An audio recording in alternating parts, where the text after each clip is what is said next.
司防或者心情来看到车路水沟啊，哪有空触鱼？这是中华关检察局边仔的排水沟，有人无张伫发觉内底有空触鱼，数量有够济，有人摕希望啊要来护鱼啊，讲半点钟内会当护上百尾。量基啊，一个甲算，这个水沟底内底应该是有几落万尾鱼啊。消息一个传出来，大家正好到相报，袂输夜市啊，感觉真心实。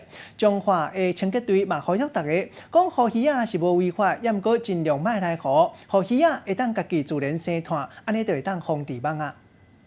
水桶内的鱼啊游来游去，若这的鱼啊到底是对倒来的，绝对互你约袂着。从里面捞起来的，不是捞这里啦，捞里面。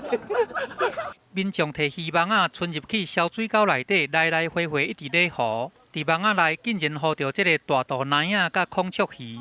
有怎么这里有鱼？有孔雀鱼出现的小水沟，就伫咧彰化县的警察局边啊。斟酌啊看，小水沟的鱼啊，有红色的、柑仔色的、黄色的、青色的拢有。伊的尾天开，亲像开线共款，足水的。民众都安尼斗相报，大家听到风声拢来遮护鱼啊。这样子代表说我们这边的水是还 OK， 不然之前有说什么我们这边的水，对啊，还要从台中这边过来，这样的话可能有改善。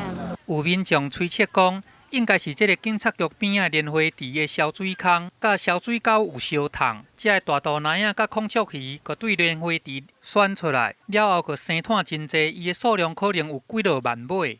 没有在管辖范围里面的啦，所以应该不会有违法之余。那原则上就是还是要不要来抓啦，让它有自然的一个生态、自然的一个存活。